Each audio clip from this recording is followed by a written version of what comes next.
Hear ye, hear ye. Okay, it is 6 o'clock here on Tuesday, May the 29th. Time to call to order our scheduled City Council meeting. As is tradition, I'd ask that we all rise. We have with us this evening Jim Fry, who will lead us in an invocation. Thank you, Lord, for this night. And thank you that we are not experiencing what other communities are experiencing because of storms. Be with us and help us in our regular business meeting this night. May we pray. Amen. Pledge of allegiance. I pledge allegiance to the flag of the United States of America and to the republic for which it stands, one nation, under God, indivisible, with liberty and justice for all. These rollers on these chairs. Oh, they do. Every time. Every time. Thank you, Jim.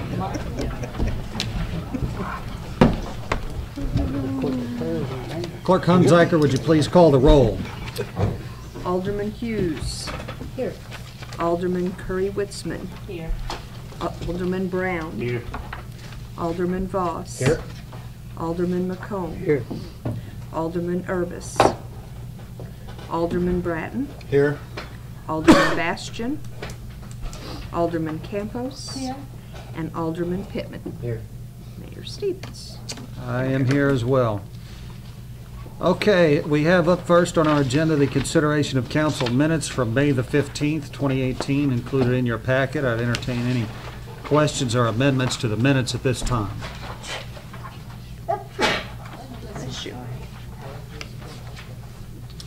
Hearing none, seeing none, I'd entertain a motion to approve the minutes. So moved.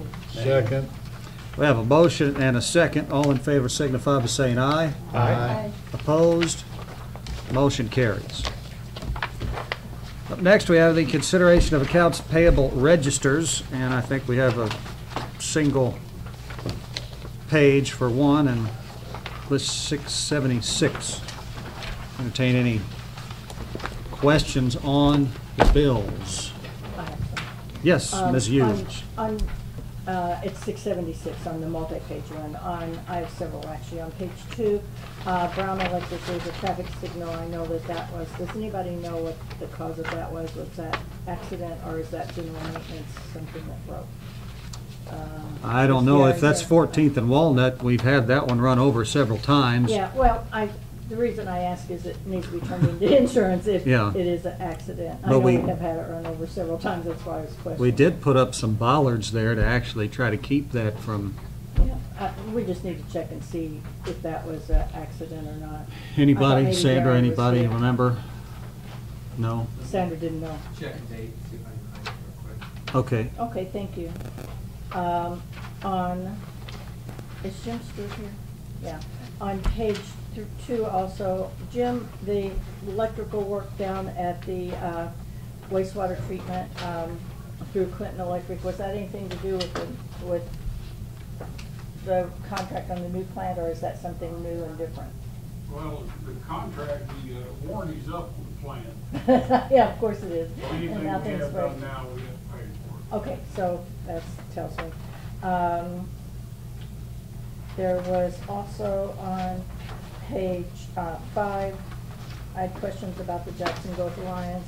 Last year, I think we gave $2,500, and I think we only budgeted $25 this year. Well, I turned in the bill to be paid with a note on it for $2,500. Well, it has $5,000 on Got it. $5,000. On page 5. All right, well, we'll hold that bill and we can If you revise can look that. at that. Yeah, sure. Okay. They're gonna be changed to 25. Yeah. Okay, thank you. I thought we I know we budgeted that amount, and I know that's all that we gave last year.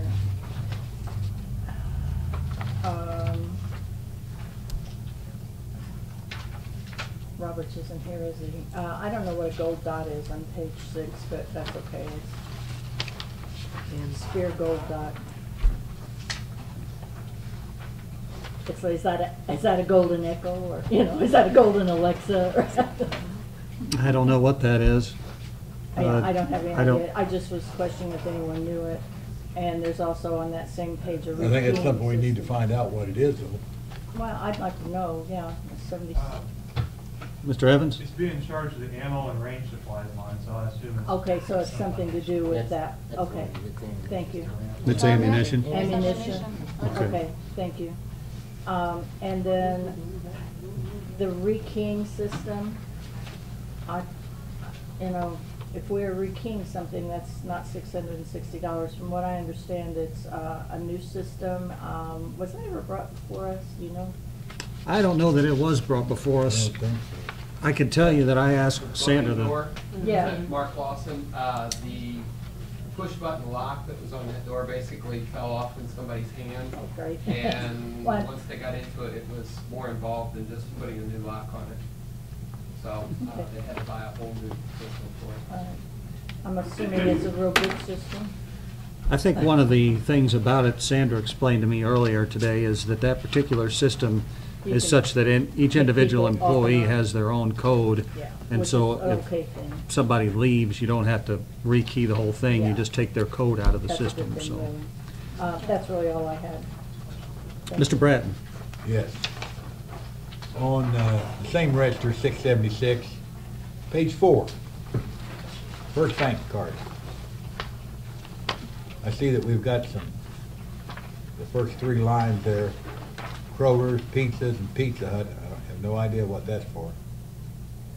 Chief Roberts held some community meetings, and that was his. Okay. We go on down to the next invoice, statement 9792. We've got Nativa, White Jack / Monop. Anyway, and then we've got Textly or something. What is that? Textedly is the service where we are able to notify our residents via text message on their cell phone about Okay. boil water orders or street closures and things of that nature. Nextiva is our telephone service, and the one under that is the wall jacks that were ordered for the Public Works remodel for the computer. The what now? The network. The jacks. White Jack? Yes, that was the network jacks at Public Works. Okay. And then under statement 9347, a convertible refrigerator. I think that's what it says. Well, that is what it Good says. spelling. Sounds like something being a car show. I'd like to know what that is. It's under investigative expense, so. That may be, Danny, you know, we have the drug that counteracts the drug overdose, and it may have to be kept in a small refrigerator. It probably cannot be kept in a refrigerator that is used for the whole department. I Okay. suspect that's what that is. I'd still like to. Do you know? I'm not saying you don't pay it, but I do want to know what that is. Then the last one that I have, go down about 4 or 5 more right underneath chairs for Public Works. Adjustable tool / label TA, $372.90. What's that? That's the same department, it's investigative expense. I don't know what it is, but that's where he's wanting it charged. Danny, you want to just hold those, all 3 of those statements, or that bill payment, till we can get some clarification? Yeah, I would, and, you know, I can understand when you get into a lot and there's a lot more to it, this and that. Some of this stuff, if it's possible, maybe ought to be run by, that would be Buildings and Grounds, Alderman McComb or someone, so that we know what's going on and, you know. Yeah, I agree. I think that, you know, I think Chief Roberts is making a lot of improvements, but I think sometimes he tends to, I don't know, be perhaps over-eager. So if, I don't disagree with that at all. I mean, these $300 and $400 bills, pretty soon you got 2,000 or 3,000. Right. So, okay. Someone want to invite that young man in? Mr. McComb. Well, that scared him off. That was Danny easy. done. I think so. You done, Danny? Yes, I'm. And these bills you want to hold, was they put on the credit card? Oh, yeah. Yeah, they were. If they're on the credit card, you're gonna have to pay them, or you're gonna Pay a pay, penalty. Yeah. you're gonna have to pay the late? and everything on your credit card, so that's something you wanna watch if you hold them. I wouldn't hold it. Well, why don't we do this as a suggestion, if the rest of the council and the mayor agree? Let's pay them, but let's get the answers to these things. And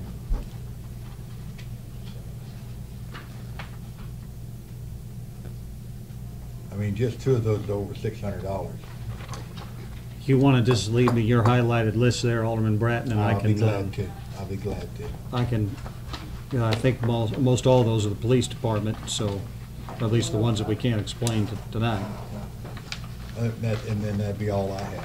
Okay. Mr. McComb?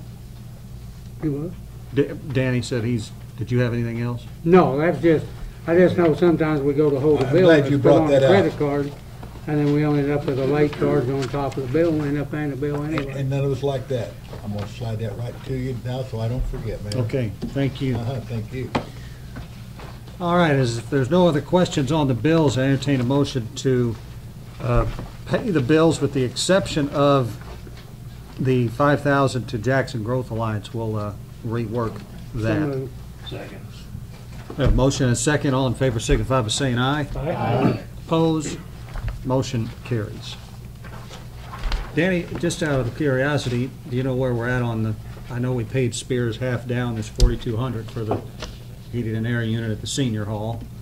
Has he got, Okay, where we're at on that is Monday afternoon, Murphysboro Electric's gonna go in and disconnect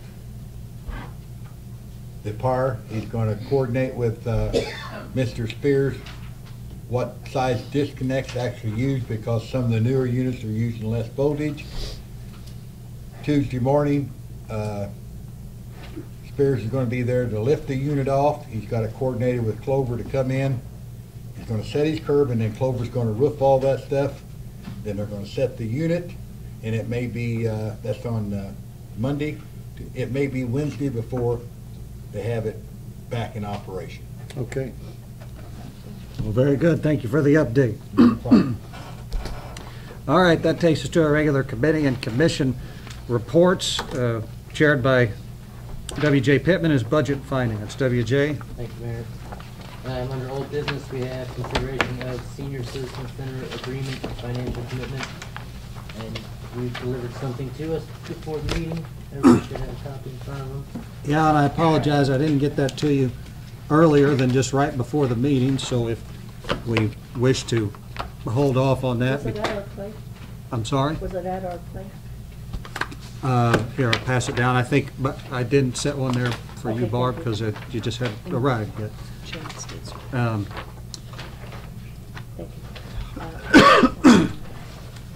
I think this encompasses what we came out of the last meeting wanting to put together on paper. It is basically what we have been doing all along, just put on paper. The number 3 at the bottom just essentially says we're going to allocate $5,500. We're budgeting $3,000 now. The extra $2,500 would help them pay for their insurance on contents inside the building. It still leaves a clause there that anything beyond that, you know, any of these other expenses that we're charged with would need to be approved by the council. And I know Alderman Bratton on the second page, you had suggested at the last meeting that, you know, even within the budgeted amount, if they were going to spend over X amount of dollars. So I just arbitrarily came up with, if they were going to spend $1,000, you know, on any one thing, that we'd like to have that brought before us before it was done. Yeah, I think that's a good idea. What do the department heads now, what are they allowed to spend? I think it's $1,500 Yeah. is sort of in the No, typical. I think the 1,000 would be fine. I've looked at this, and it's basically, we're gonna give them additional $2,500 a year. And that's really gonna pay their insurance. And we're still gonna take care of the HVAC and the commercial freezer. I did not run this by our legal Yeah, department, that's so if, one thing. Did you see that, Ed? I've been looking at it here, Blue City. it's pretty, I don't have a problem with it as long as Mr. Heller doesn't have a problem with it. I don't think there's anything in here that's wrong legally. It's, questions, I think, are the ones you've always had for budget, you know, that Mayor. Yes, Mayor. Ms. Hughes. There's nothing that I see in here, I could be wrong, I may have just missed it in that short period of time, but that I see in here that if they have an associated repair or expense, you know, an expense or repair that they need to make, there's nothing that tells them who to call that we may have under contract that would cost less. You're talking about our, Like electric. HVAC. Yeah. I don't think we have one with the electric. I didn't know if we do or not. I know that we Or did at plumbing or one anything point, else. and I don't know if it's even necessary, but what I don't want to run into, that they just call anyone, and then if we have someone under contract, it could be, well, we have, of course, Voss under contract for maintenance, but, Yes. you know, in terms of, you know, the larger things, we really aren't under contract necessarily. In fact, if if it we, was over $1,000, they would have to contact us anyway. right, Okay, so that's fine. that kind of serves as a catch-all. I understand your point, because we did have that problem just Yes. not long ago. So if we want to adopt this, we can, and I can get it to Joe. I know that he's good with it, or if we want to wait, we can wait it. I'll make the motion to adopt this. All right? Second. Motion and second. All in favor? Aye. Any opposed? Yeah, you talk about the refrigeration up there. They can't call Voss for that because they don't do it. They're under our contract, but they do not work on refrigeration. Okay. So that's the reason why he called Crane the last time. All right, next item under old business is the review of grant writing, job descriptions, and advertisements. I'm kind of unsure where we left this after back when Gary Egyptian came last time. We talked about we're either, you know, having the availability to work in tandem with somebody if we hired them, or do some of the work also for us. I don't know what direction we're really looking at for this right now.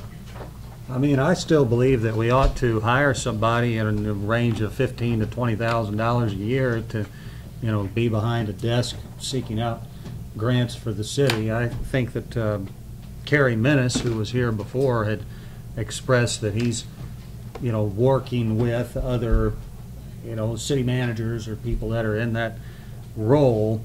I think I did a little bit more research today on the Safe Routes to School grant. Sent out some emails trying to get that new crosswalk at 21st and Walnut beefed up, and I think we'll be able to do that. And I think that Kerry could help us, especially interact with other governmental agencies within the state. You know, I think that there are some larger things that, you know, maybe we could still really benefit from having a part-time grant writer at 20 hours a week. So that's what I'd like to see us do. I don't know what everybody else is thinking. I feel the same way. I mean, I think it's something that, like I said multiple times, I think if you get somebody in there and it's the right person, it's a job that pays for itself, you know, fairly quickly. Yeah, and I mean, there's nothing to say that we have to, you know, try to run this under this year's budget. I mean, we can just say that, you know, this is going to be a job that starts January 1, 2019, and look to interview people in, say, September or October or something. I mean, I'll say to that too, under our previous contract, we were open to pay more than what we were gonna pay a part-time grant writer, and we didn't budget anything for that either, so. Yeah. But in this case, we would be, Right. you know, Right. cutting a We're gonna check. cut a check whether he or she makes any Right. grant applications or not. So, I mean, I think we ought to surely, whether it be through the municipal league or somewhere, we can find a job description to, you know, cut Centralia out of the description and insert Murphysboro or whatever. But that, I would, at this point, I would even think if we're concerned about just where are we going to find the salary money, just, you know, target this for something we want to do starting next year. Mr. Bratton. The only problem I have with just hiring somebody, I hope who's ever on the committee really interviews them Well, you're gonna be on the committee. Well, not necessarily me, I don't mean that, no, really. But, and I'd like to see some stats and some percentages, because we went this route a couple of times, and due to no fault of anyone that was on the council then or now, or the mayor, or mayors, or whatever, we've got burned. And that's, like Alderman Pittman said, this way it's gonna be cheaper, because we were gonna pay more if we got the grants, but we were only gonna pay if we got the grant. Right, I'm not saying it's No, gonna no, be no. cheaper. So I'm just I'm saying- open to whatever. We need some, and I was hoping this Growth Alliance was gonna be able to take care of writing some of these grants, but from what I gathered last meeting or the meeting before that, they were gonna point us in the right direction to do this. And then when you're talking 15 to 20,000 a year, are we talking just a flat contracted salary, no benefits, no retirement and stuff? Or we got medical and all this other stuff? I mean, No, I that's- think this I'm would be throwing a- this out so where you think about that At 20 before we hours a do week, you something. shouldn't pay benefits. Yeah, in my opinion, this would just be a contract labor situation. Yeah. Mr. The other Heller? thing- If you just start out with the concept of an independent contractor, then you don't have any of that. You're paying the contract. Right. And Yeah. it's not, the person is not an employee, and, which is the best way to do a part-time specialized person like that. I mean, it's not much different than taking bids on something, and but we're Well, the other thing putting too the is, bid price if out. we do as an independent contractor, we control, we can terminate the contract. We'll Yeah. end the contract, the ability to terminate it, if performance isn't to our standard. And with an employee, even though you get all the employee rules involved. Yeah. So I think that would be the way you want to do that. I agree. Yeah, I agree with that. Anybody else? So I really think, WJ, if you want to, or I could try to pull it together too, just to our next meeting. I think we ought to bring a job description and a hard salary number to consider. You just don't plan on you and I getting together sometime Yeah. between now and then? And work Let's something out? do that. Okay. And we'll go from there. Ms. Campos? Yeah, and I am in a total agreement in support of the idea of hiring somebody, because we're all looking how to improve our town and our community, and that's good for all of us. 100% behind you. But I have a question, Mayor. Did you get a chance to research with the Jackson County Growth Alliance about, because I know that they have help and they're helping Carbondale secure a grant or something for over $1 million for improvement in the city. I'm not familiar with anything of that nature in detail through Jackson Growth Alliance. Now, I want to make sure we're not confusing the Jackson Growth Alliance with Greater Egypt. No, it's the Growth Alliance. Okay. It's the Growth Alliance. And I had the opportunity to hear one of the county board members last week that attends those meetings or so, and so I don't know if we as a city should we reach out to that county board member to guide us and maybe getting something, Something I think that guidance or something to know. I hear what you're saying, and I think I understand why people, perceive it that way. I think one of the reasons we don't get as much value out of the Growth Alliance as maybe we could is because we don't have this 20-hour-a-week grant writer. Because the Growth Alliance is the one that has already in the can all of our demographic data, our income data, and these kinds of things, which are critical for a grant writer to be able to get and plug in from a legitimately sourced place and then go after those grants. So I know the Growth Alliance kind of feels like they're walking on a razor's edge all the time because they got to try to represent all these groups equally. And it's when Carbondale's got an economic development guy knocking on their door saying, hey, can you help us, can you help us, can you help us? And when we don't have that advocate, it doesn't help us. Herb? Yeah, the Growth Alliance is going to be more of support for a grant writer, getting statistical support, anything that they would need. They've been through the process in assisting people, but that's not their role, is to write the grants and things, but they will aid in that process, is my understanding. I think that's part of what the job description will be, is somebody who's able to work with, you know, the Jackstraw Lions, Greater Egypt, or any other of the organizations like that that are helpful for economic growth. Because us as elected officials, I mean, you know, we only have a certain amount of time we dedicate to this thing. And I totally understand why, as myself and aldermen, you know, the Growth Alliance seems like they just come in here and ask for money. Yeah. And it's like, what do we get for that? Well, you know, I think we could get more out of it, frankly, if we would dedicate, and I could be wrong, but this experiment maybe will go awry, but I think it's something worth trying to, you know, give a shot. I think there'll be a resource for them, and we'll get something out of the relationship if we have someone that's knocking on their door. I hope so, because I don't feel like in the past that we've got a nickel on the dollar, but like I said, that could be part of our fault for not utilizing them.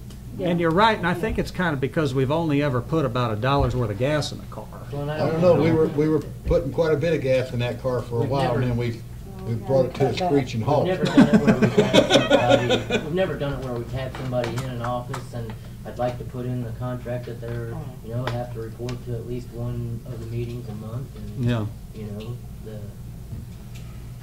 if you make them accountable as you go along, instead of waiting, you know, to see when they get back to you, you know, they're gonna be more accountable. Yeah, make it more measurable. Well, if you and the mayor come up with a basic plan or whatever, then that can be step 2.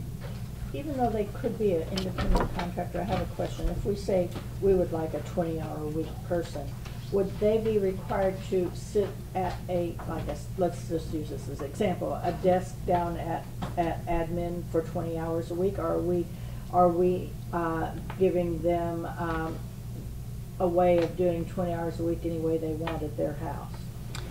Honestly, I'd prefer that they be at City Hall. I'm not saying they have to be all the time. No, but I would think that if they were going to work 20 hours a week, that I would want to see a person 20 hours a week.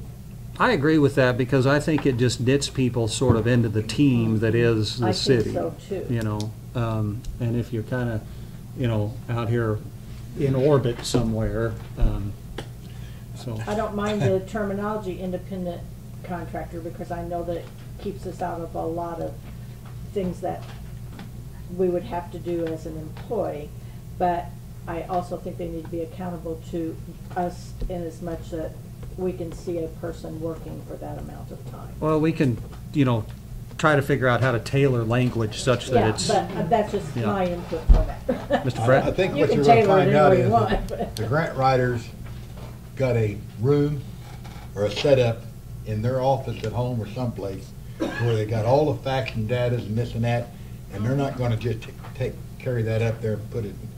I think they're set up on just say like in a building someplace or their home office, and they've got all the information and all the disks they need to pull to plug in this different stuff on their computer. Well, I don't know that. And we may find that out during the interview process, you know. But to WJ's point, though, just so that they come here and they report every month on what they're doing, and these are the 5 projects that I'm. Right. This is the ones most closest to completion. You know, what do you guys think about this? What other ideas? You know, if they actually report about it on a monthly basis, I think. And if you go to telling them Monday, Wednesday, and Friday you work so many hours, and here they are an employee. Yeah. Am I correct? Yeah. You got to be real careful about that. You know, I'm an independent contractor in the financial sense. I'm not an employee, I'm an appointed officer. I'm paid on a time tab. I keep time tabs. I don't get paid if I don't make the time entry. This person can be a person that has to report on a time tab if they're not going to be around. You know, most of these professionals that are working independently like this know how to keep track of their time. Right. Okay. But there's also lots of independent contractors who work in an office for the company that they're contracted to. I mean, in every industry there are, but you have to, on the independent, here's what happens. If you don't stay truly independent contractor, then one day that person slips and falls and, or, gets sick, or, breaks their arm, lifting a typewriter, and now we gotta work on it. So, I mean, that's, there's a lot of tricks to the game, and you have to stay true to the independent contractor. Okay, we talk All about right. that next meeting. Let the auditor get started. Yeah, we burned a lot of time She's here, biting haven't we, at the Alan? bit, I think. It's the last item under old business. Under new business, we do have a presentation of audit for fiscal year ending 12/31/17 by Kerber, Eck, and Breckel. We have Anna Gitterslaw here to speak with us tonight. Could you tell I was ready to go? I could tell you were just like, come on, David, let me get on it. As he said, I'm Anna Gitterslaw. I'm a CPA and partner with Kerber, Eck, and Breckel. We're out of Carbondale, and I'm here to present your FY17 financial audit. You should have received a bound document with tabs down the side in your packet. That's what I'm going to speak from tonight. I am, once again, as always, here for your benefit, so if you have any questions, don't hesitate to stop me, interrupt me, and ask, okay? I'm going to start with the overview of the audit. That's that first tab. The second tab I'm not going to cover specifically tonight. It's a formal communication between us, the audit firm, and you, those charged with governance of the city. I'm going to cover all the highlights, important aspects of it in my overview, but I'm not going to read the formal letter to you, just let you know that it's there. I'll touch on some performance highlights, and I'll wrap up with some advisory comments. So if you want to start and follow along with me, the first tab there, page 1. First and foremost, it's very important to understand that the fair presentation of these financial statements is management's responsibility. An audit firm's responsibility is to express an opinion on those financial statements. So our opinion for FY17 was an unmodified opinion. That means our opinion was not modified for any reason. It's otherwise referred to as a clean opinion. It's the highest opinion an audit firm can give to a client. The opinion itself it gives reasonable, not absolute assurance that the financial statements are not materially misstated. The reason I can't give absolute assurance is we would have to audit every transaction, and your audit would take 6 months instead of a couple weeks. Nobody wants us out there for 6 months, and it would be very expensive. But we give reasonable assurance, and we follow generally accepted auditing standards as well as governmental auditing standards in your case, which are prescribed by FASB and GASB, and those are the standards that we follow to give a good, clean audit. Any questions on the audit or the opinion itself? In your case, you also received some federal money, so there's additional testing, additional focus on some of the federal money. Anytime an entity receives over $750,000 in federal money, whether it comes directly from the feds or passed through another entity, you are subject to single audit standards. So we did pay some time to those monies. So if you want to go ahead and, page 2, I kind of outlined our audit approach there. We do get a good understanding of your processes and procedures, your internal controls, who's doing what, how it's being done, how timely is it being done. However, an opinion is not given on those. We will go over a couple recommendations that we have related to that, but our focus is really on substantive, substantiating the balances, the financial statements themselves. As far as FY17, the audit went really well. We received full access to the books and records, full cooperation from management. There was no transactions that were unusual or outside normal courses of business, or nothing that seemed like it lacked any authoritative guidance, nothing of that nature. We also did not have any audit adjustments this year, or any past adjustments. If we had proposed an adjustment to management and they had said they didn't want to make it, we would be required to communicate that to you. There was nothing of that nature this year. So that tells you that you're getting good financial data throughout the year, and at year end, you're getting accurate financial statements. That's a good thing. One other just quick little thing I will mention, it's the very bottom of page 3. I've got it under upcoming pronouncements.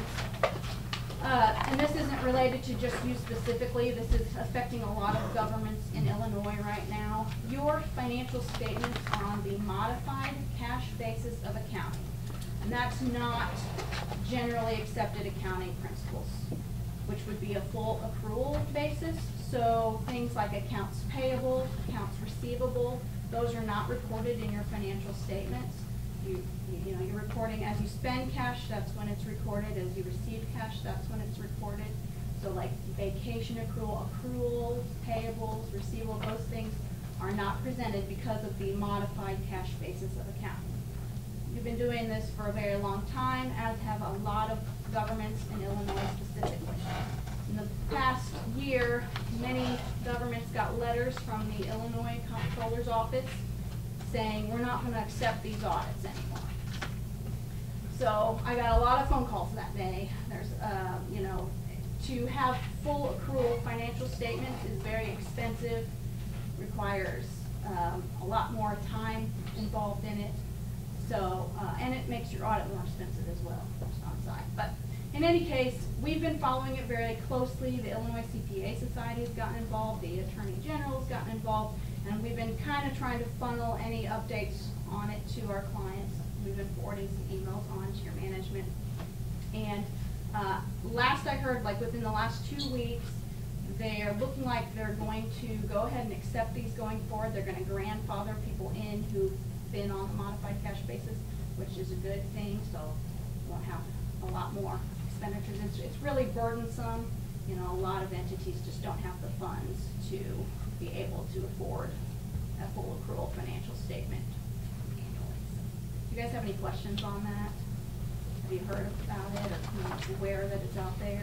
It was the first I'd heard about it, but we appreciate the advocacy on our behalf. Is that something that the grandfather us in that will eventually, are they giving a timeline after that they're saying that?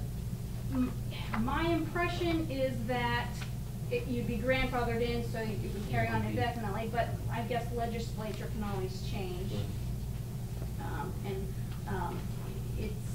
It's one interpretation of the statute.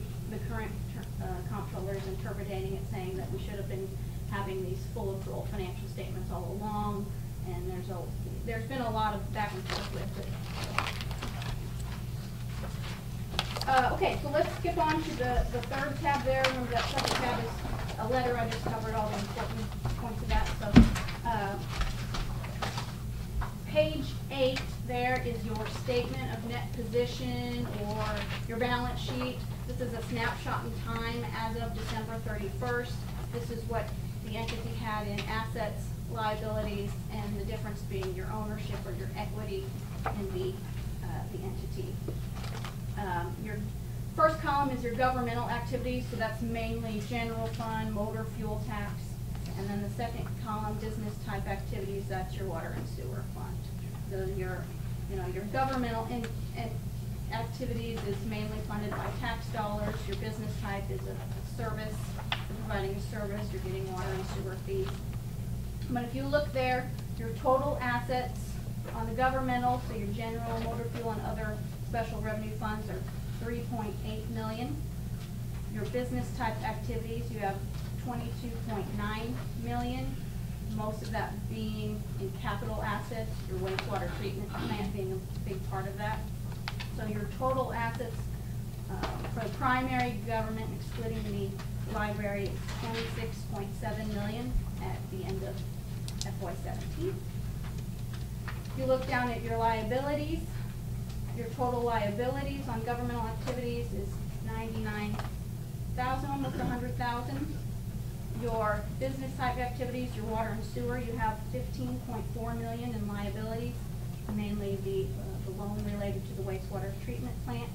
So total liabilities overall are $15.5 million, which gives you a total net position or equity of $11.2 million. Any questions on the balance sheet or statement of net position?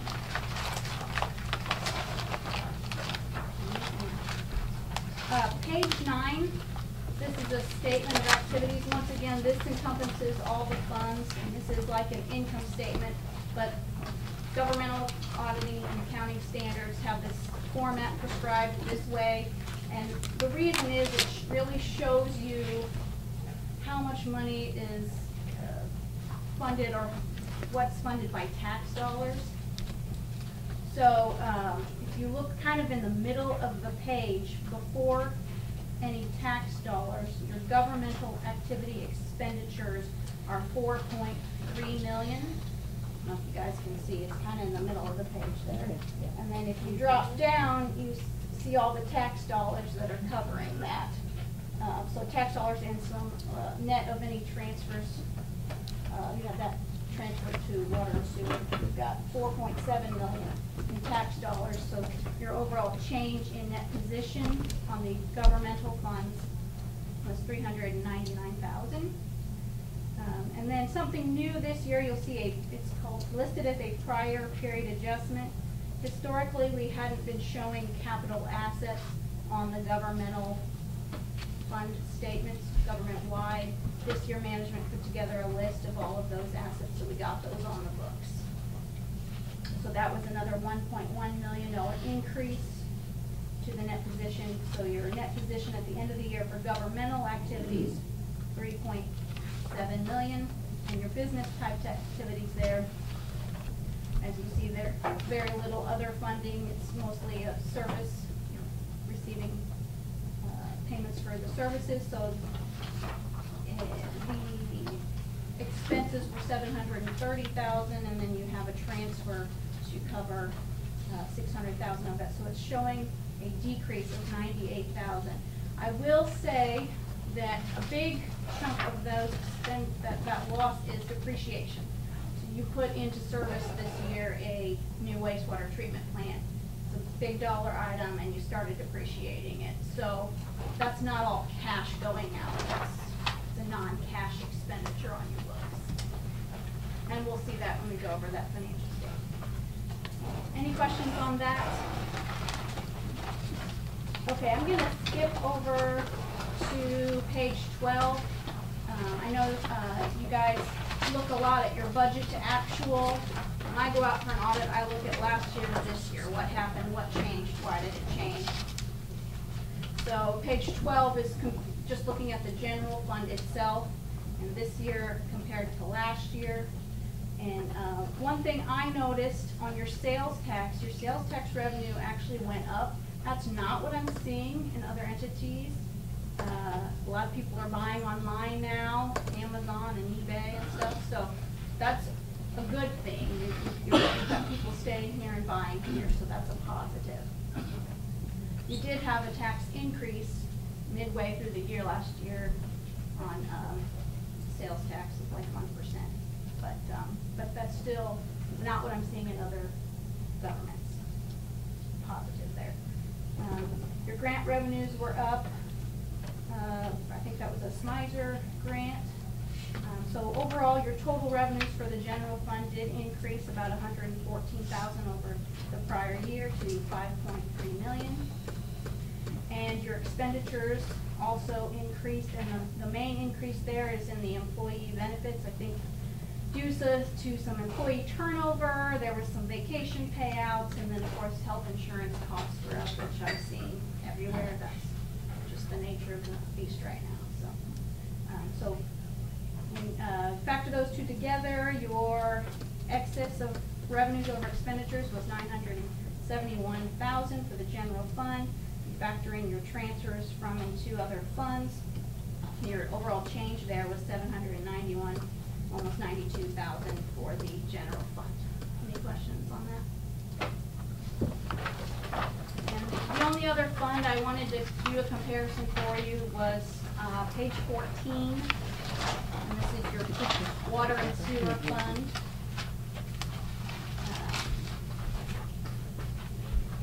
So your total operating revenues this year for water and sewer was $2,654,000. That's down just slightly from the prior year. Your water sales were kind of flat this year. They're kind of right in line with the prior year. However, you'll see down down there in your expenses, your purchase of water was up. You did have a rate increase from your Kincaid, where your purchase. Huge. 12%, I think. So you'll see that while your operating revenues are relatively unchanged, your expenses did increase about 31%. So, oh, and the other thing I mentioned earlier is the depreciation in there. You see that it was 142,000 last year, up to 684,000. So you got a big item being depreciated there that's going to be there for a while. So operating loss in this case from water and sewer is 405,000. Factor in your non-operating revenues and expenses, which you see you also have started paying down your loan, which has interest expense. So you've got $325,000 on interest and amortization expense. So overall, your loss was $698,000. You have a transfer from your general fund of $600,000. So the change to your position on the water and sewer fund is a decrease of $98,000. Any questions on that? Okay. Last thing I mentioned, or I was going to cover, is the recommendations, and there really isn't any new recommendations this year. Your processes and procedures are relatively the same. The only thing, the reason I always mention these is, you know, if you hear about fraud in the news, and it does happen a lot at local governments, unfortunately, but it always goes back to one thing. It's the segregation of duties issues. You got one person doing too many steps in a process. And as long as you have honest employees, you know, nothing will ever happen. But we do encourage, you know, to have good processes in place in case, you know, have employee turnover and someone new who isn't honest comes in. So, you know, our job is to just let you know of anything we see that could be improved upon. This doesn't mean that there's going to be any issues at your entity, but we're going to let you know if you have somebody doing too many steps in the process. You know, I don't always recommend that you hire and add another FTE or full-time equivalent person just to fix your segregation of duties issues. One thing I did add this year that I think is important is you do have a third party, your budget officer, who's not involved in the day-to-day, doesn't have access to the cash, who is overseeing things. I'm also encouraged when I come here and I see how much you guys are scrutinizing the, you know, the payables, what you're going out. So those are all good compensating controls that you have in place. So I would say just keep doing that and know that I'm going to keep mentioning that these things there. But that's why we do. So you guys have any questions for me? I don't think so. We appreciate the work that Kerber and Breckle puts in every year, and thank our Sandra and our budget officer Scott Evans, because it's really their hard work primarily that makes these audits every year, I think, come out as good as they do. And so we appreciate it very much. Thank you. Thank you. All right. Next item under new business is the presentation of budget-related reports by Budget Officer Scott. It's a tough act to follow, Scott. Yeah, I think we have to make a motion to accept that audit. Oh, do we have to make a motion? I'll make the motion. Do we have a second? Second. And motion is second. All in favor? Aye. Any opposed? That audit. What happens if we don't accept it? We still have to pay their Gotta bill. pay 'em anyway. Oh, well, then we'll accept it. They were kind of like an independent contractor. That was good. I love it. All right. Oh. Mr. Evans. Just show up once a year.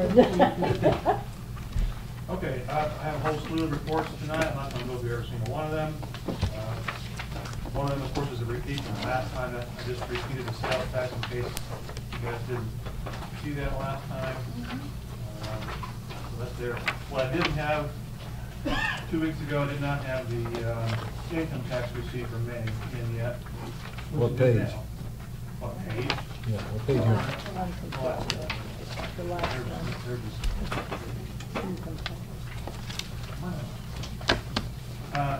So anyway, we received $109,309 in May, so that is up from last year slightly. And of course, it's certainly up from the previous month, and that's because April was a big month for receiving tax payments in Springfield, so they passed that along to us. You can see across the board, that month is one of the highest months, if not the highest month ever seen in a year. big guys? Yeah, so I think we're running okay on that so far.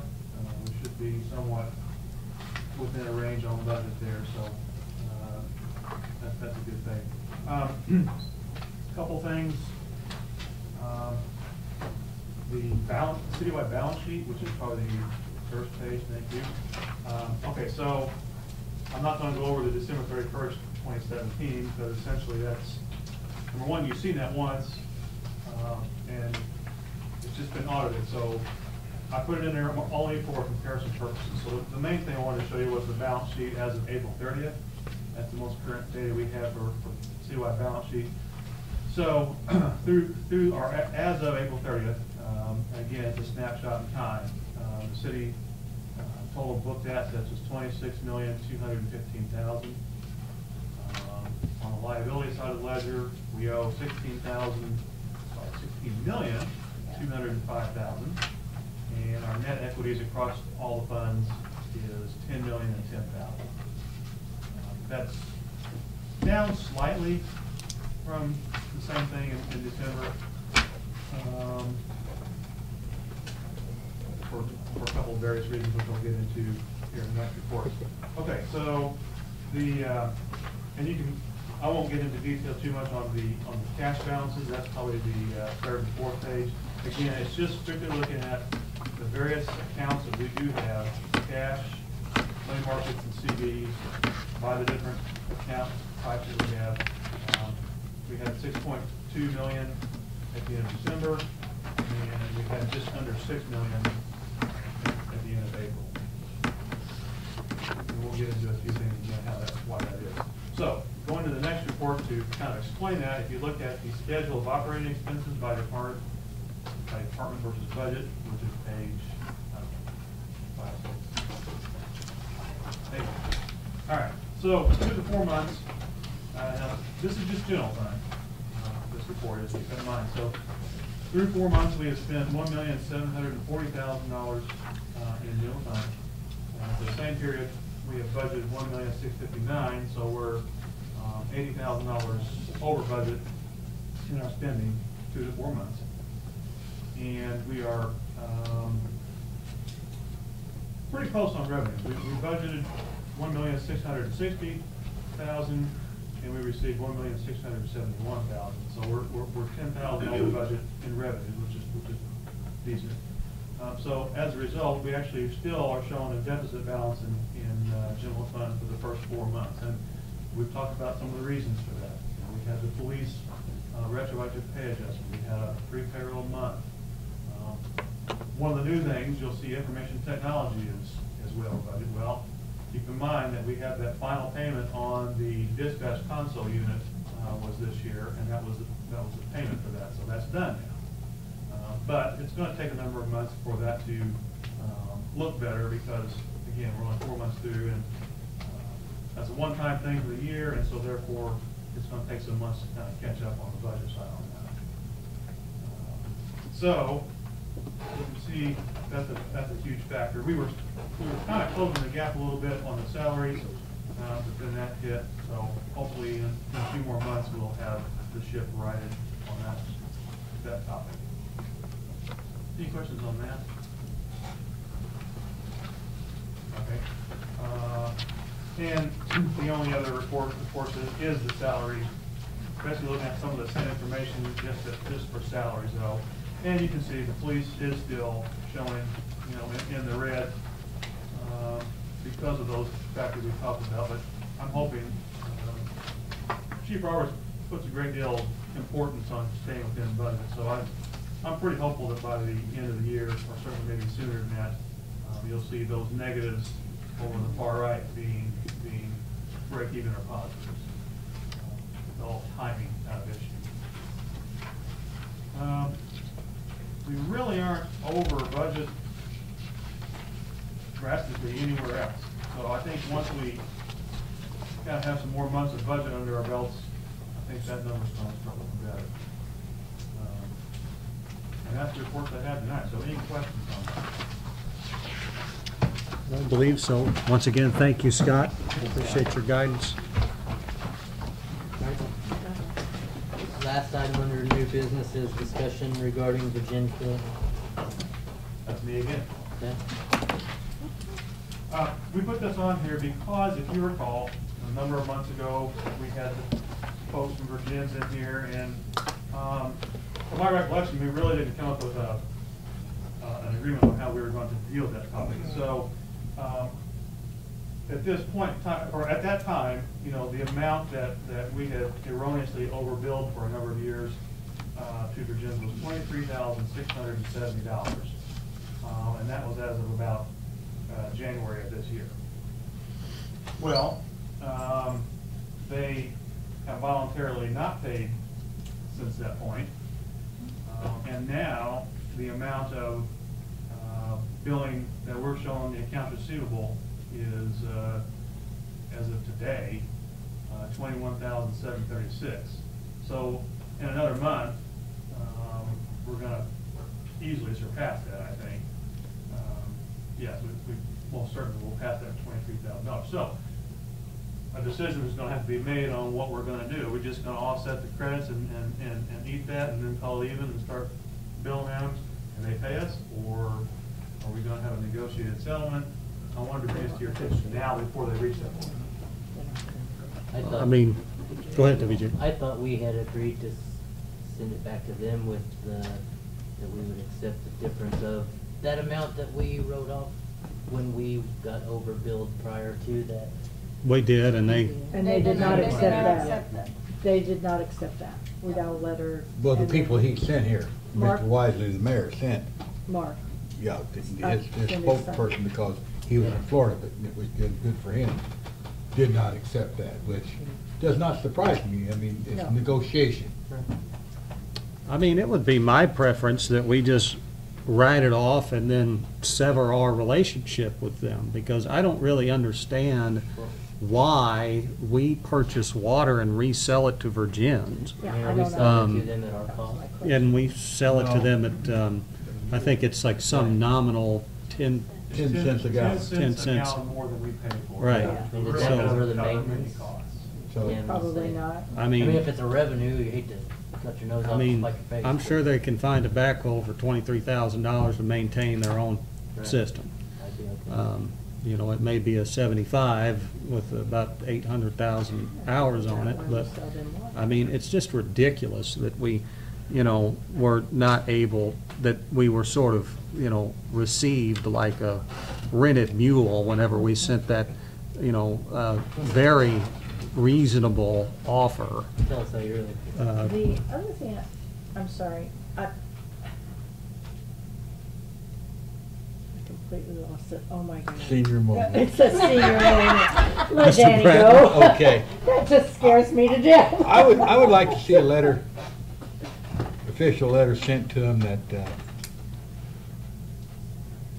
we will deduct the amount minus the 5,000 that we were gracious enough to allow them.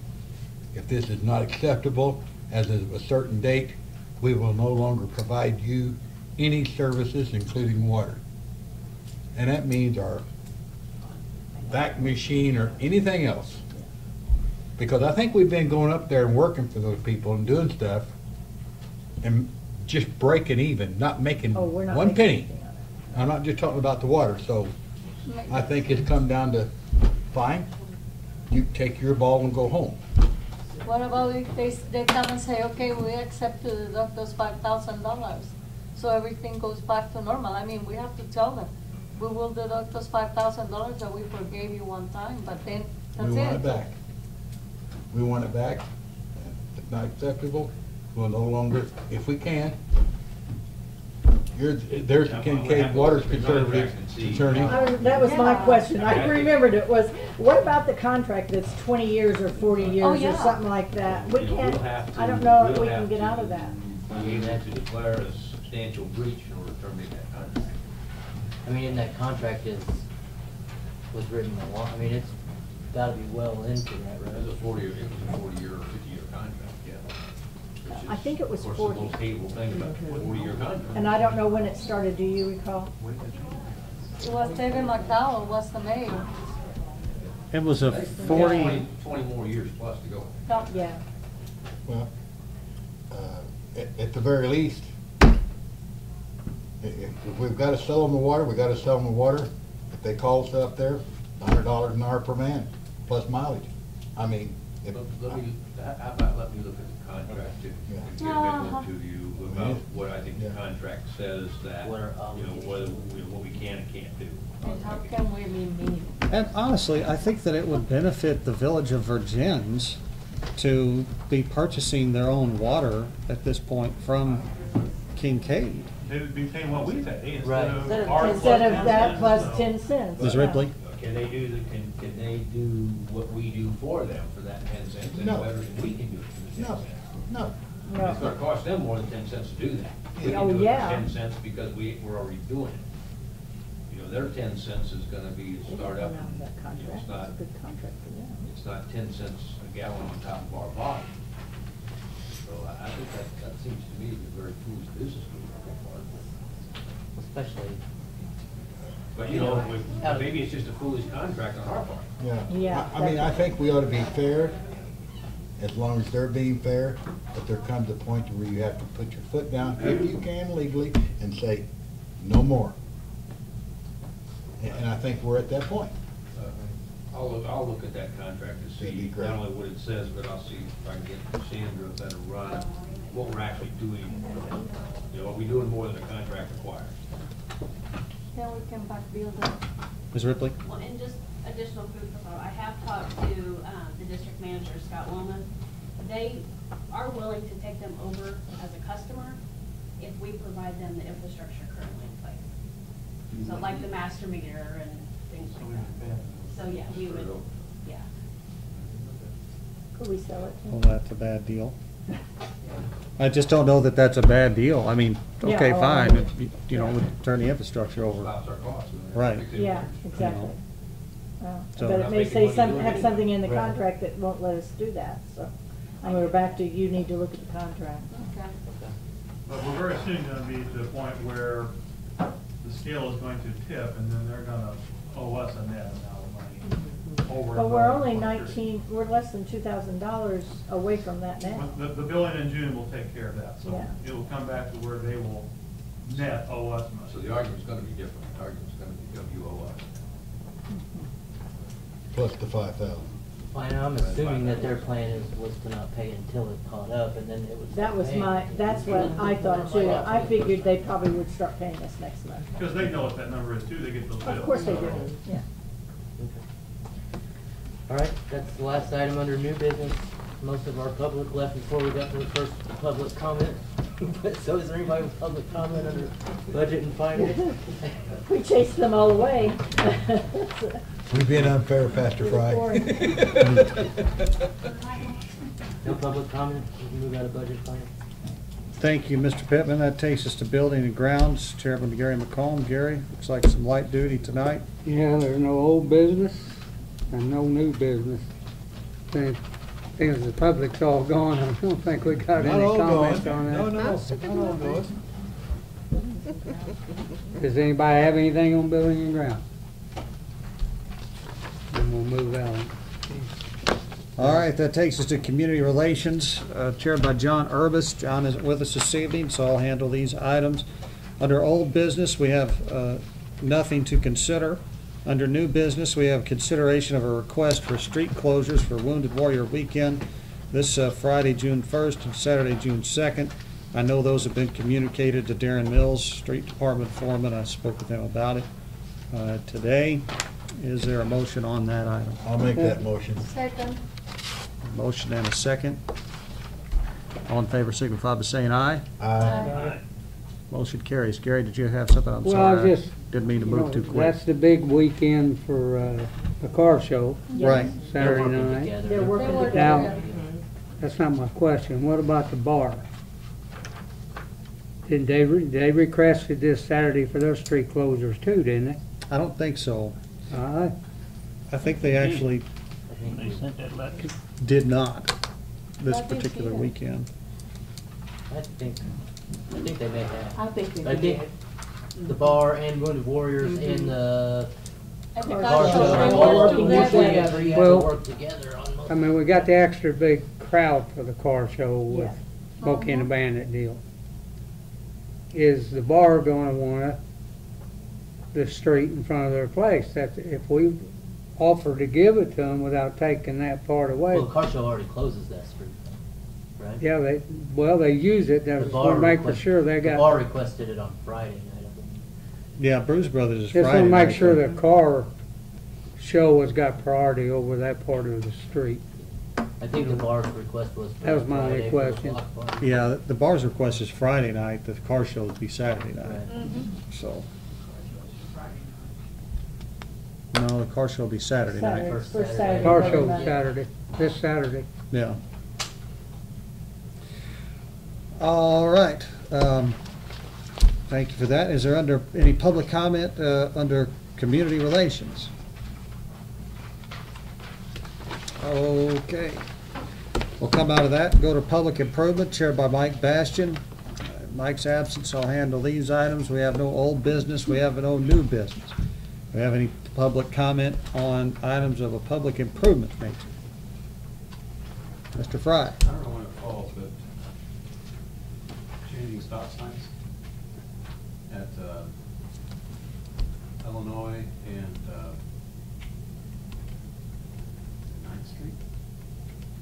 It's just up the street from the restaurant, The old Rome? Yeah, it's 9th. That's Street, nine. yeah. That's nice. Talk about the jig jog Yeah, that, the dog leg there. mm-hmm. I've almost been hit several times at that intersection. Because when you're coming from the east, the house in the corner blocks the view of somebody coming down that road at 25 miles an hour.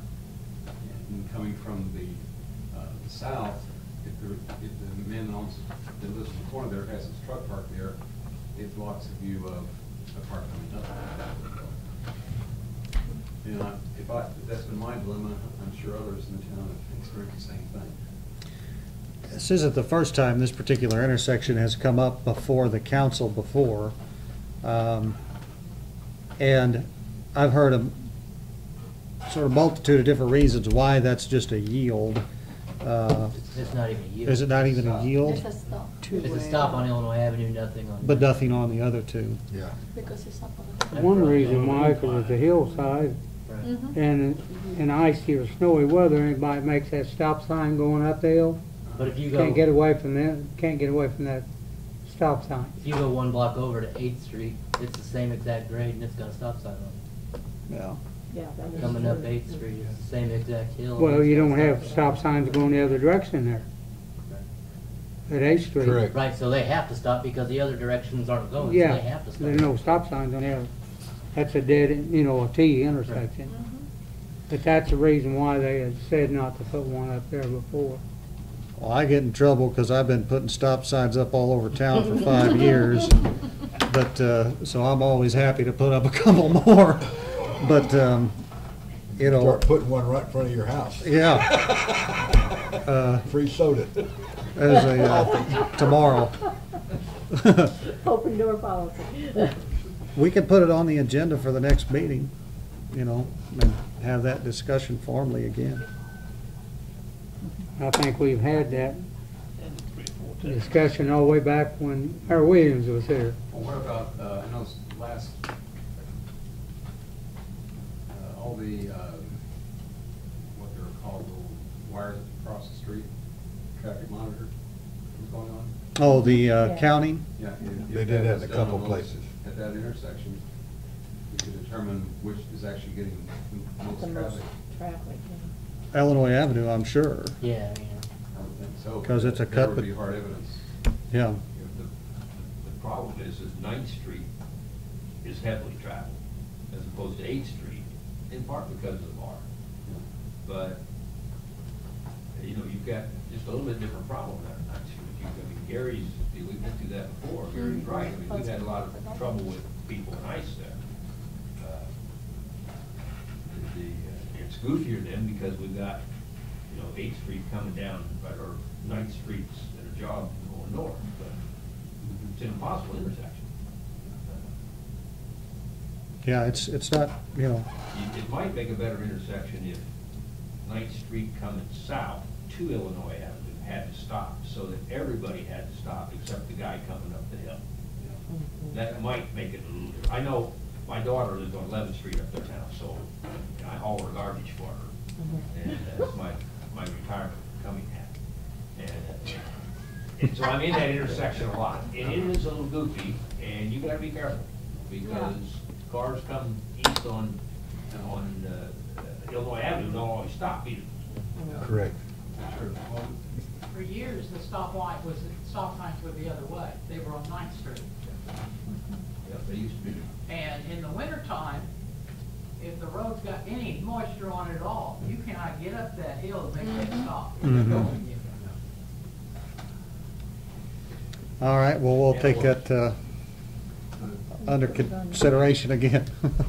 Stop sign is a minor thing, but it's, the only way that, in my opinion, to truly fix it would be a lot more expensive, and that is to bring the north end of 9th Street, 9th Street In line. where it connects. Yeah. Where it's not dog light so much. Start raising money for that, will you, hon? I raise money every week, girl. I know you do, Jim. Isn't that lot? I know that. I hope you didn't take what I said offensively. I was kidding you. I don't know. It is. Yeah, it It is. 9th Street. And I agree with you that Coming that south would to be Illinois Avenue, the that reason, the way to inside fix corner that. of Corner is vacant. Well, maybe we could make it happen. We'll take a look at it. Well, but that, you can't,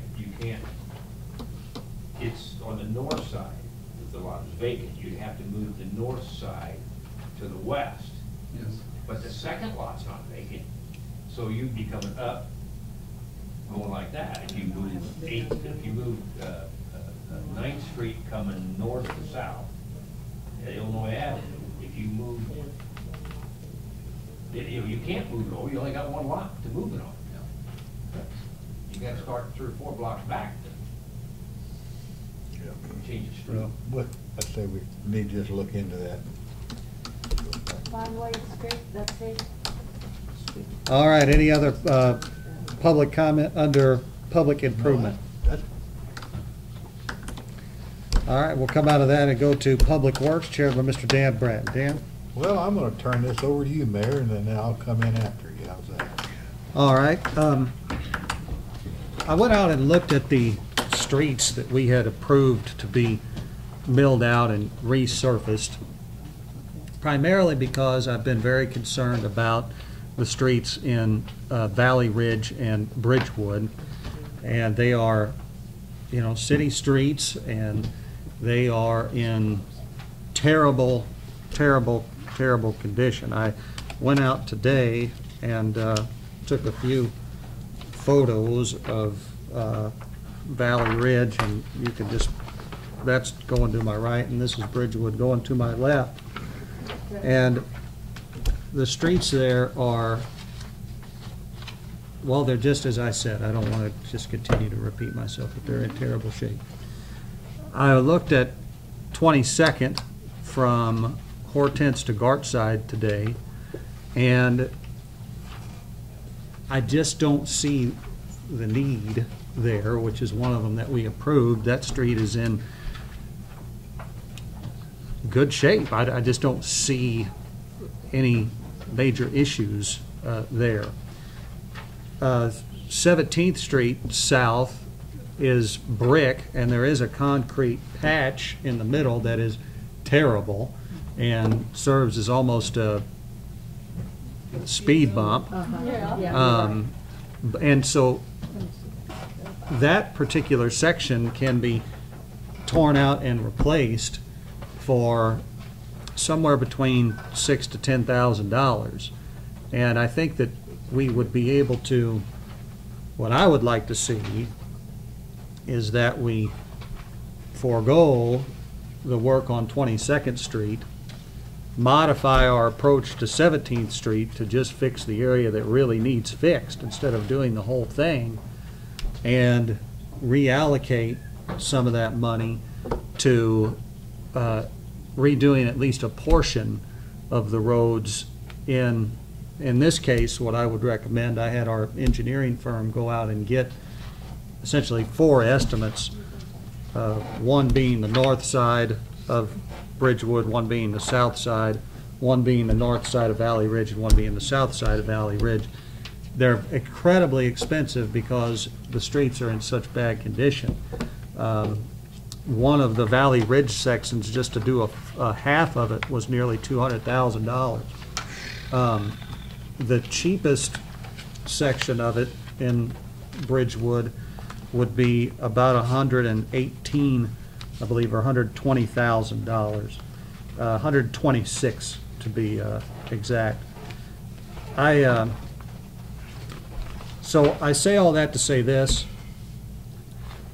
I want us to get some of these streets done this year, and I don't want us to just continue to keep sort of analyzing various streets. But I personally believe we should take a look at reallocating those 2 specific places, and taking that reallocation and putting it into this north side of Bridgewood. And I've went down there and drawn some maps. I should have made some more copies of them to sort of show the section from 5th to Bridge Street that I would like us to do. But I don't mean to step on anybody's particular, project that was brought to the council, but this is just something that's been on my mind for a while, and so I wanted to bring that to you. I agree with you, Mayor. I really agree with you. I mean, we have potholes in towns that they can be patched, but those streets, they look like a bomb have exploded there. And he's everybody's in town mayor. So. Well, thank you, Gloria. Gary? Yeah, this all goes back when the housing had one big dumpster in the neighborhood. And what we've been griping about for years is these big trash trucks backing up to get that dumpster. And those guys wasn't going to roll it out away from there to put it in the street to pick it up. And they tore up every V gutter in the housing down there. And that's another thing assigned with your, if you don't do the street right when you fix this, of course now they got individual dumpsters down there, I believe now. But that was a big problem that happened on all this. And then they drove around the curve and they just popped that big gutter up out of the ground. Yeah. I mean, it all goes back to that part. And then once that water stands there, it works that base down into sort of a sand and causes the underneath to just be more I agree, they need to be fixed. To damage. How much did you say it was gonna cost just to do the one you're wanting to do? The one I would like to do is going to be $126,000, and if we reallocated, I ran a few figures earlier. If we reallocated money from 22nd and still patched the portion of 17th Street that needs patched, we'd have $112,000. So we'd be approximately $14,000 short of what we had kind of targeted, which was the 300 and. I think Scott 25 was that? Yeah, 325 was probably the highest safe number, I think. Is that going to do that? You said Bridgewood? I can. Is it Bridgewood? Yes, I can. So is that going to fix Bridgewood completely then? No. No. I can tell you what it would do is it would fix, and I can pass this down. This is 5th Street.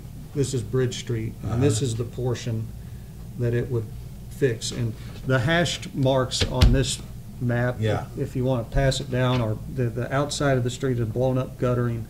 The inside hash marks of the street is just where it's sort of went to almost a sandy. Yeah, I have Now, are you gone there. talking about I have blacktopping or passed what was through it? I'm talking about, well, I wish Harold was here because I'm not an engineer, but, you know, the milling out and resurfacing that we were planning on. We're talking about blacktop then. Yeah. I mean, that's what I got an estimate for, Gary. There won't Okay. be much to mill. Yeah. Pretty much chewed up, well, it looks like it's already chewed up pretty bad. This would, of course, not alter any of our plans for Shoemaker between the railroad bed, basically, and 20th. And it wouldn't alter our plan at Hanson. Even though I did go out and look at that, and we got an estimate from 8th to 9th. Yeah, and the bad part's really. And the bad part's from 7th to 8th. 8th, right. So That is true. I did ask Harold to get us a different estimate on that Hanson between 7th and 8th, because that's actually a shorter portion. Right. It's a shorter block. So I think that estimate will save us enough money to make up the 14 grand that I'm short on this other deal.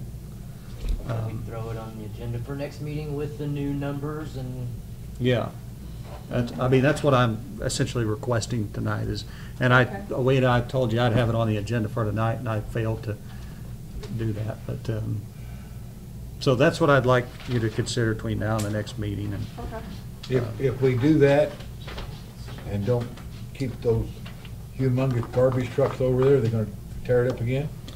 Well, I'm not. it's a good I'm not point. being, maybe I'm playing devil's advocate here, but I mean, you know, it's. Well, some of it was from what Gary said when we had the single dumpsters, you know, where they were coming back Now, and then they forth. each have individual ones, I think. And hey, you know, I've been advocating for single hauler trash service Me now too. for 5 years, and I don't know that any of us want to have that circus again. I don't mind doing it, 'cause I'm not gonna rerun. I'll vote for it. I mean, that would solve so many problems. Yeah, it would. But I also understand taking the independence away from somebody to choose. I get that Yeah. too. But small garbage trucks would be the answer. It would be, Yeah. yeah. Okay. You wouldn't have to do your daughter's trash anymore. Yes, you would. Okay. Okay, under, I think that's all the new old business combination. Then we have a consideration of request to vacate an alley right away off of Kennedy Street. Is someone here? Would you like to address it, sir? State your name. I'm a better writer than I am a talker, so I'm just going to read what I have here. Ladies and gentlemen of the council, thank you for your time. My name is Pete Spittler, and I own a permanent residence at 1803 Kennedy Street, which is the east side of Kennedy that dead ends at the former Canadian National Railway right-of-way that used to go to the old shoe factory. My house is the last house on that block on the south side and in close proximity to the old rail bed, which is now a ravine. I have maintained my residence at this location for 10 years this year and have previously taken steps to increase its aesthetic appeal that include new windows, fresh landscaping, fencing, and other exterior improvements to go along with the construction of a 22 by 28 foot detached garage in 2010. Last Tuesday, May 22nd, a land survey requested by Canadian National, which I've been told has been court ordered to do soil remediation in the area, made it known to me that the property line stakes that were in place when I purchased the property in 2008 are apparently incorrect.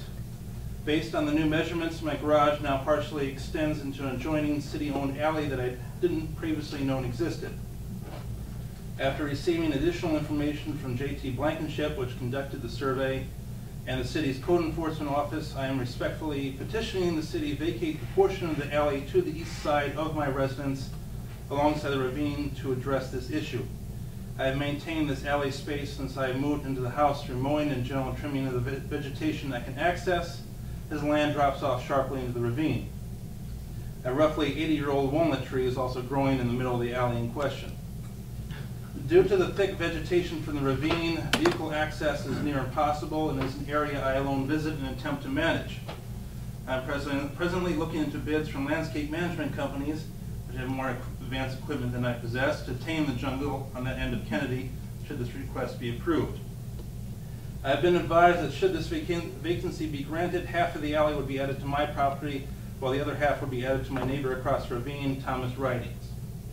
I have measured the mouth of the west end of the alley where it connects to 19th Street and recorded a measurement of 15 feet across. Due to overgrowth the further east you go along the alley, a standard width, in my belief, cannot be conclusively determined. If the city should choose to assume 15 feet being the standard width of this alley and half being 7 feet 5 inches, that would be enough to cover the garage, which, from what I'm told, is 6 feet 8 inches over the line on the southeast corner and 4 feet 2 inches over on the northeast corner. On the evening of May 23rd, I made contact with Mr. Ridings and explained the situation and my intentions in person. Mr. Ridings indicated to me that he does not intend to dispute this request, and I thank him for his time and understanding my predicament. It's a good neighborhood with good people, and I am as proud of being a Murphysboro resident today as I was 10 years ago. Thank you for your consideration of this matter. I'll be happy to answer any questions you may have. I don't see any reason why we wouldn't vacate the alley. What, half of it?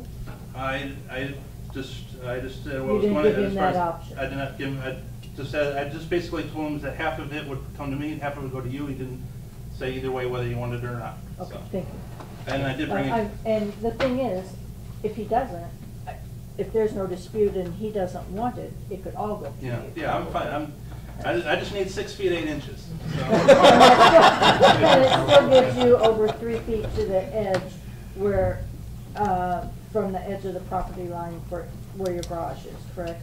Well, 7 feet 5 inches, 6. It'd be. Oh, it is only gonna be, Yeah. it's still only gonna be a Because foot and a ravine half. is. Yeah, okay. And I do have my building permit I got from the city if anybody wanted to see that. Thank you very much. No problem.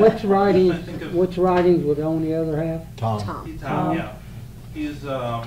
He owns that area over Yeah, there, and yeah. like I said, it's weird, it's a good neighborhood. Being there for 10 years, I met him for the first time that day, so it's It's He not, was on council for a while. it's not an alley that's oil and chipped or anything. no, it's just straight vegetation. Well, The only question I always have with these, sorry Gary, I didn't mean to cut you off, is whether or not there is any, I doubt there is, doesn't sound like it, any public utilities underneath that alley that we would need to have some access to. Gary? I would like, I like seeing it there, but I'd like to hold it till the next meeting and talk to Tom. If he don't want that half, You can have all of it. where we could do the whole thing too, and that'd give us a chance to check if we got a sewer or water line, which I don't think we do.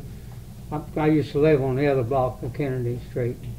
And I don't even think the alley that comes off 19th Street that goes back all the way up through there is passable very far, because when we had the May storm, we had to clean some brush up back there, and pretty rough to get back there to get it done. But if we could hold it for a couple of weeks till the next meeting, they give me a chance to knock on Tom's door and just ask him, Tom, if you don't want any of this, it'd really help this guy out. And I don't think Tom would really want it, because I think He's got a lot down there, though. they're part of we that. vacated for him. that Tom's got down there is what the city let him have on that roadway down Yeah, through we there that vacated time. that before he was on council. So, Okay.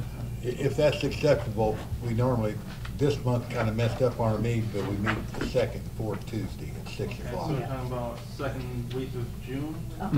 Yes. The second Tuesday of June. that'll be a week from next Tuesday. June 12th. Gotta give me a chance to talk to Tom and check our utilities. Yeah. I don't have a problem with vacating it the way it's set for you. Yeah. But if Tom don't want none of it, then he'll give us a letter for it, and we don't have no utilities in there, and we can vacate the whole thing to you. Like I said, this was, I had peacefully gone on life until last Tuesday, so thank you, Canadian National. Yeah. You'd be surprised how many garages are built on silly. Okay, Thank you, Justin. It will be June the 12th. that was the new business. Do we have any other new business? If not, is the public comment? We'll go out of Public Works. Mayor? Thank you very much.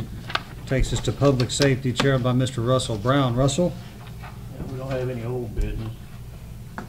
New business is discussion regarding the 1.5 mile zoning for mosquito abatement. I had that put on. Pardon? You want to speak about it? Yes. And the reason I had it put on there is because last year I noticed it, and this year it's worse. I thought we had 1.5 zoning on North 14th Street behind Suburban Drive, but evidently we don't have any 1.5 zoning there. And someone is harvesting mosquitoes just north of Industrial Park there, where One Hot Cookies put in their facility that used to be a drainage ditch through there now. Well, the trees got all tore down and messed around, and the water's not draining at all. I've still got water standing back there, and I've asked Eric Kennedy, and he's not here. He said he would contact the health department. I'm not just speaking for myself, but everybody on that street. It's going to be a bad problem. It's already a problem. I don't know how anybody would ever mow it. It may be August before it even dries up, but it is a mess. Eric tells me that the reason we don't have the 1.5 zoning because that's, you do the 1.5 zoning and then you do the annexation, and the previous mayor, not our current mayor, after we got Walmart in, we stopped on annexation, which I know it's a financial burden, but I still think we need to look at annexation. And I don't know if there's anything that can be done other than the health department, but it's a mess. What used to pretty well drain doesn't drain now. Well, I could add a couple things to that. WJ? Go ahead. I was going to ask real quick, does the county or Murphysboro Township do any Somerset Township do any mosquito abatement on their own? Not that Murphysboro does, and they come down Suburban Drive. I can't complain on that. I've made it a point never to go in and say I need this done on Sandra or Suburban Drive, because I feel like I'm just like the rest of the citizens. I don't expect anything extra, but it's a problem. I will. And it's all the way, going all the way through to 7th Street. There's apartments there. They've got, businesses out there on 7th Street too. And I think one thing that we could consider, and I don't know how effective it is, but there are tablets that the Public Works Department has that can be placed in standing water, which kills the larvae of the mosquitoes and would probably reduce the hatch coming out of there. You'd have to have waders up under your elbows, by golly, in some places, because it's nothing that, there's been water sitting there for a year. Well, you could, obviously. It never dried up from last spring. And also, I actually had a conversation with Sarah from One Hot Cookie today, and I expressed to her again yesterday, or today rather, that I wanted to meet with her, and I think we're going to get together perhaps tomorrow or Thursday, because one, I want to talk to her about annexation again, because she needs to come inside city limits, and I won't go into that in great detail, but I thought I had an agreement that I didn't have. And secondly, the 7th Street project is going to contain within it some retainage ponds. Well, that's part of where some of that water that winds up standing there, I think, comes from, is from the 7th Street direction. And those retaining ponds out there should keep some of that from harboring there and be over there. So I think that improvement should help that some more. But I know that doesn't help the mosquitoes right now. And that could be 2 years from now. And part of the problem, of course, I've looked at it. I don't even own a pair of rubber boots anymore now I'm retired. But anyway, on the north side of the road across from there, just north of the mini storage units there, there's a drainage just through there. Well, when you got what appears to be 2 feet of water on the east side of the road, And on the west side of the road where the water's supposed to drain, the water just sitting stagnant, not moving, tells you that there's a blockage someplace. Yeah. And I believe that partial is in the city limits. Well, and that, is going under a state route. And I know the Army Corps actually did some drainage work as well along Business 13. But they stopped just south of that. They did, okay. That culvert, yes, they sure did. I mentioned and talked to somebody about, talking to the state, seeing about getting that cleaned out underneath that road. We're having all that flooding problem up 7th Street. That would help some of that water get out of there. Yeah. But I don't know who you talked to, and I don't know who you. I believe that Mr. Reinhardt owns that piece of property just to the west of the highway there. Across He from did at one time, if he still does. Yeah, and the water is not draining through there. I don't know if it's the under the highway culvert or whatever. Yeah, I but think it's filled up, and some of it's not, but that's part of the problem. If the state can clean that out and let some of that water get on through there. Sandra, can you make a note, please, to remind me to call Carrie Nelson at IDOT and see if I can't be a squeaky enough wheel to get somebody out there to take a look at that? It is a swamp, real. It is. It is. Every time I'm headed up to the radio station, there's egrets and out there and fishing. while I'm on the no drainage, I've got to make it a point, because I live on Suburban Drive, to about once a week to circle by our high school to watch the progress on the new addition there.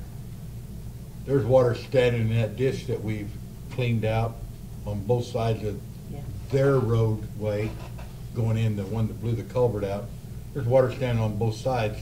So apparently, they've never did anything permanently with the beavers out there that built the dam that we tore out twice, and I don't feel like it's, quite truthfully, I don't feel like it's our responsibility to go out there and take care of it anymore.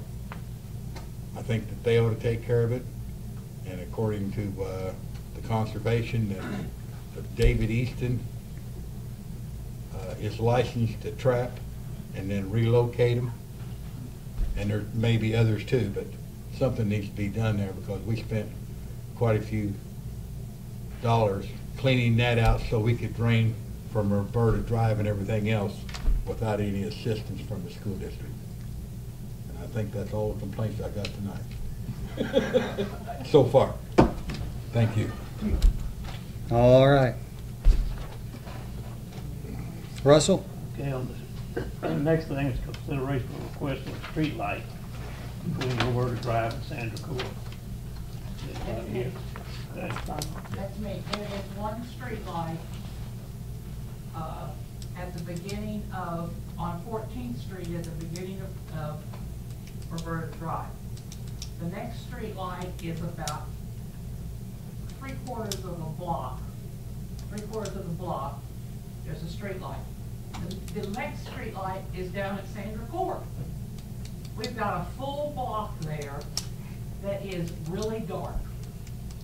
And we would really like to have an additional street light out there. Most of the people that live in the 1400 block of Roberta Drive are 70 and 80-year-olds. So, and we'd love to have a speed limit sign. I know school's over with, won't be as much traffic.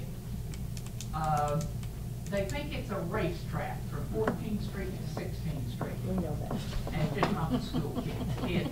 No, It's parents your are. buses, it's people who live out in that area, but we really need a street light. We have to talk to them about a street light, Mayor. Well, I mean, we usually can just request them from Ameren. They cost us about $8-9 a month. And I mean, I don't know how many streetlights. I mean, we add one more is not gonna, About 480, something like that. yeah. Mr. Bratton? I'll run by through there, and I want to apologize, Ms. Bateman. I dropped the ball from the time I got the packet on Monday or Sunday, whenever it was, Saturday, whatever. And but I'll drive home that way. Well, it won't be completely dark, but I'll be able to tell that. It probably does need one. It does. Well, Ameren came out and changed, it took us 2 months to get the bulb changed in the one that's closest to my house. And now But- you can sit out in the street and read. But we still got to pay that $8 and something monthly bill until it got done too, even if it wasn't working. I can't hear you. We still got to pay for it while, even though it wasn't working. Yeah. Yeah. Danny, is that far back in there where Bob, or Dick Hill lives? Is that where No, she's no, talking? no. Sandra Court needs one on it too. That's a dead end Yeah, it does. cul-de-sac That's a where it's cul-de-sac. not the, it's not, doesn't have the traffic as Roberta Drive because it's a cul-de-sac, it's dead end there. But, It would be nice to have one down there too. It is really dark. They It need is one. really dark. I mean, is it something that? I make a motion, we put a street light up. We second that. All in What favor? about a stop, what about a traffic stop? Well, let's get the light first, okay? All right, I think we need to vote on that. All in favor? Aye. Thank you. Thank you for being patient and waiting through the meeting with us. Public comment. She wants her speed limit too, sign. I do have one informational item. Jim Murphy's here with us this evening. He let me know today that our rescue truck has a issue with the water pump in it, and that's going to cost us about $2,000 to get fixed, but it's something that just has to be done, and so that was taken over to Carbondale to be repaired. Jim, do you have anything else you want to mention on that? Or? No, I haven't heard back from the mechanic. They still have the truck, and it's one of our trucks that we have to have. We run that when we run the rescue truck and the engine truck when we run EMR calls. In case we get a fire call or something else, we need one person there at the EMR call and head to the fire call or another call. So that rescue truck, we use it every day now, and especially now with low and high testing hydrants, we use it all the time. And but luckily the chief was gone this week, so we have all our rescue bills in his vehicle. Don't say that. It was a big one. So we have to get that vehicle fixed for us to do our job. So it's over there, it's gonna cost about $2,000, you think? I'm not sure. It depends because the way the water pumps stuck in that truck, everything's on top of everything else. The mechanic wasn't for sure it was a water pump, but we thought it was, so they're gonna have to tear it apart. Figured it was really torn out. We started up this morning for him to take it back. All right, thank you for that update. That takes us to the Personnel Committee, chaired by Ms. Barbara Hughes. Barb? Thank you. As far as I know, we have no old business. The only thing is an update on just keeping your prayers, please, that Tim and Jared are undergoing surgery on Thursday. So keep that in your thoughts and prayers if you would. I think everything is lined up within the department fine to be covered with both of them gone. So I have no new business that I'm aware of, and public comment on personnel. Hearing none, I think we can get out of it. I don't have anything on the mayor's report other than I would mention one more time that the cruise night on Saturday is expected to be big. A lot of people attending. I know that several of the country radio stations have now picked up on it and promoting it. I got an email the other day from a gentleman in Columbus, Ohio, said he's coming in for it for the first time, and so if you can attend, or if any of you feel like, volunteering for an hour or something, I know that Josh Sayer would greatly appreciate it. They said Big Money Fryers is prepared to serve 3,000 free fish dinners that night. Yeah. And any donations, will they still go to St. Jude, is that right? I think this is they're working with Wounded Warriors. Oh, then he'll go to Wounded Warriors Yeah. this time. Mhm. That's good. Yeah. That's wonderful. So,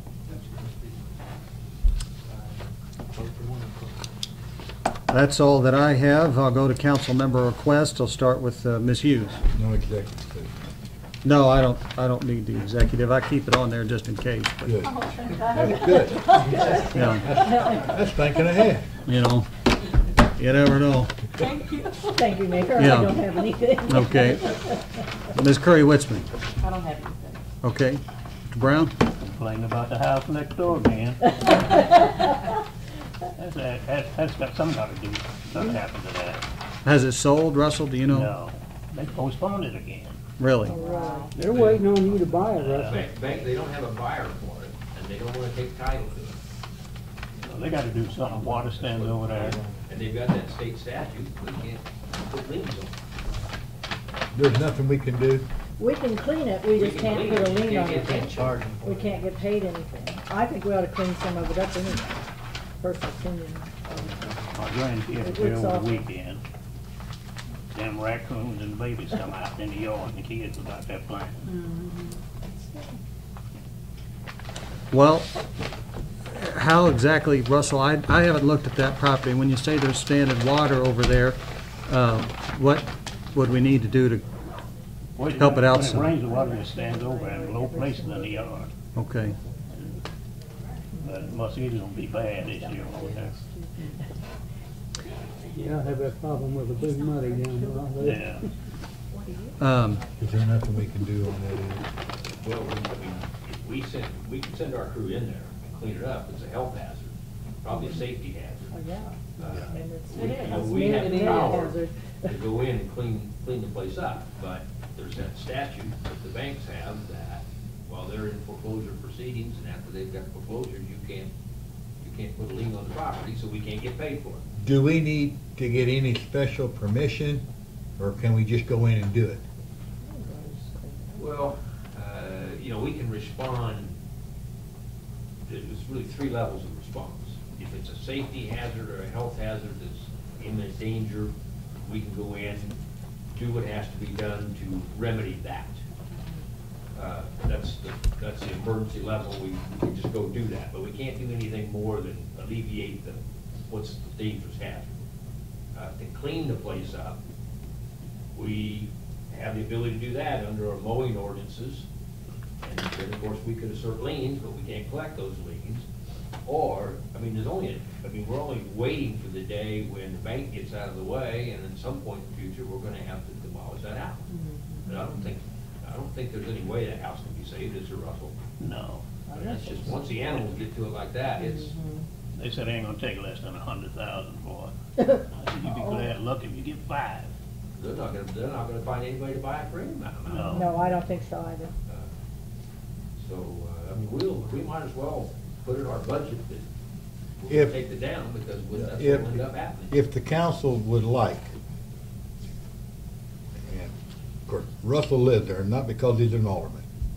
If it was Don, next door to Donnie Gladden, I'd maybe do the same thing. But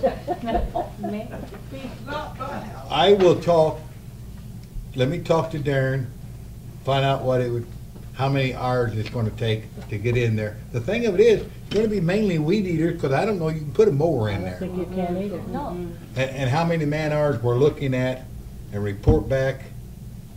I mean, how much money are we willing to spend, or man hours are we willing to spend there?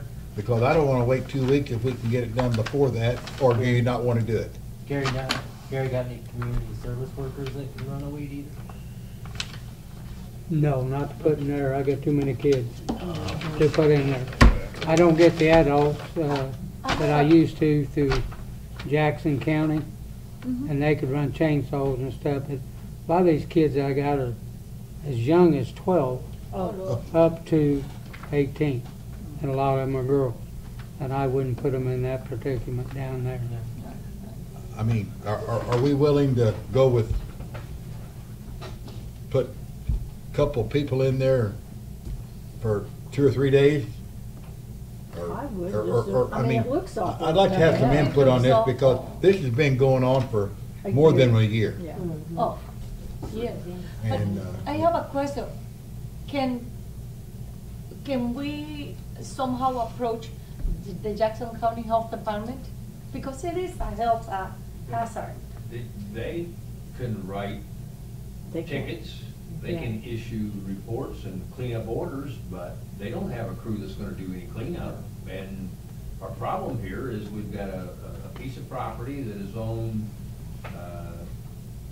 by Mark Costa and his ex-wife. It's in foreclosure. The loan on it was crazy high. $130,000. And they moved out of that house 3 years ago because it was infested with animals and vermin, and you couldn't live there. And it's been that long. But I think, Russell's right. I mean, you're not gonna use a mower in there. You're just gonna have to, I look at the place every day. I would be willing to, I mean, if nothing else, it's unsightly.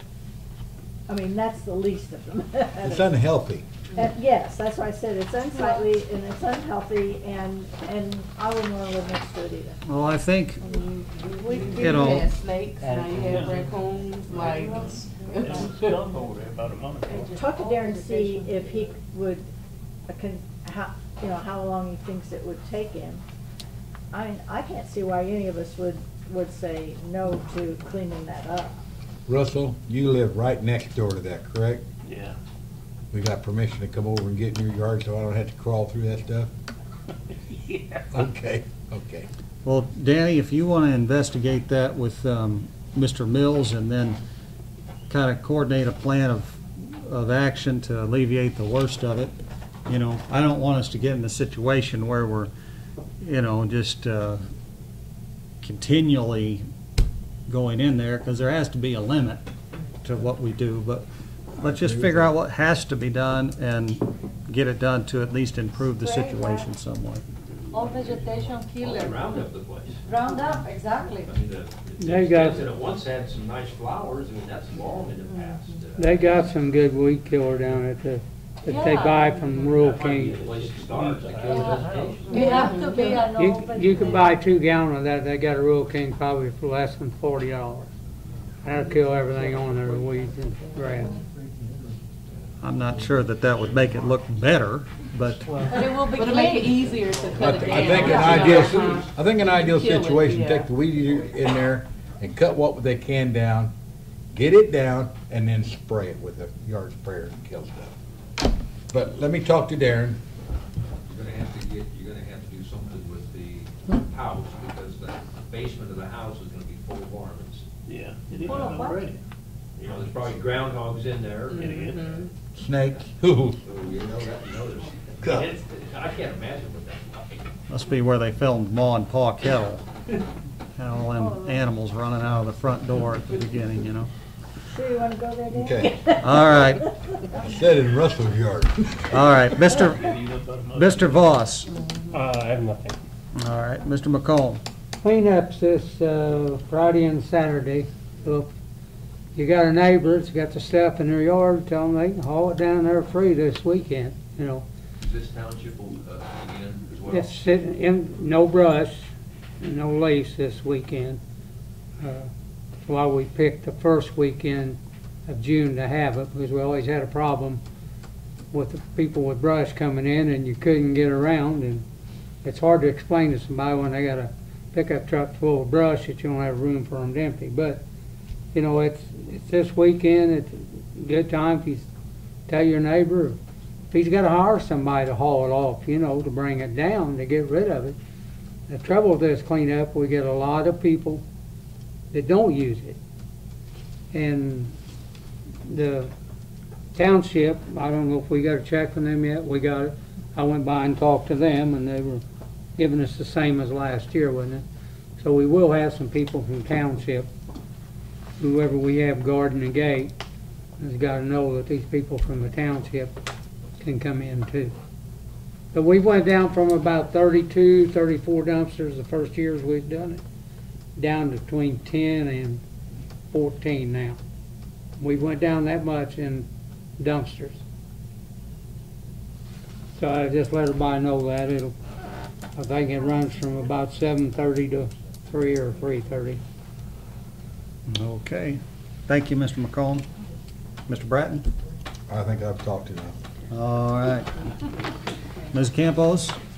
Okay. Mr. Pittman? Well, I asked the other day, and I don't know if you got a chance to get an update from the mills on the construction on the Walnut Street and how long the sidewalk and the alley are gonna be closed there on Walnut Street. I did text message and call Amy Mills, and I did not hear I know back from they her. had Memphis in May, like just recently. So, I don't know if they Yeah, they just haven't and done I- anything since that. I did see Mike Mills, and I asked him that same question, and he told me to talk to Amy, so that's whenever I called Amy. They have been behind Oh, did you? digging up the sidewalk behind that. I've seen them in there with Yeah. a mini hole Mhm. Yeah. Right. digging, so they Yeah, I'm are. not saying they're not doing Yeah. anything, I I just just like to said get a timeline of when we can open our sidewalk back. Yeah. Oh, In Okay, the alley. I missed my opportunity, but the hotel, how we have any update, I noticed that they have been doing Leveling out some, the ground. moving some dirt there. they have raised the grade some more there, because what they did originally was still short of the 100-year floodplain by about 2 feet. I talked to Joe Capias today on the phone, and he has gotten the final plans for the fast food that's going to be there. So those drawings are done. He got approval today. Well, he already had approval, but the design is done for the entrance on the north end of the property. If you go north on 127, about where the 45-mile-an-hour signs are, there's going to be a entry and exit there. IDOT is going to allow the median to be cut and a turn lane from the south added, just like the one in front of St. Joe Hospital. So that was positive news to report there. Beyond that, I don't have anything else to report. I will say that I've passed along, some deadlines and things publicly that the developers passed along to me, and they've come and gone. And, I can only pass along what he believes at the time is going to be the timeline, and it seems like that timeline often changes. But I do know that he is sponsoring the Art, Wine, and Blues Fest in September, and he's sponsoring it as Murphysboro Holiday Inn. So, all those types of indications continue to make me believe that things are still heading in the right direction. I know he owns the one in Sparta, right? Right. Yeah. Is it gonna be as big as that one? 4 stories. It'll be 70 rooms. One of the holds up, I think he told us this the last time he was here, was that he was trying to eliminate the pool requirement, but that's just across their Holiday Inn brand. They require those. It's a very nice looking one that he has got in Sparta. I was up there Yeah. Monday coming back. The soccer tournament, yeah, that's. So, Just have to be patient. all right, go to department head requests. Attorney Heller. Okay.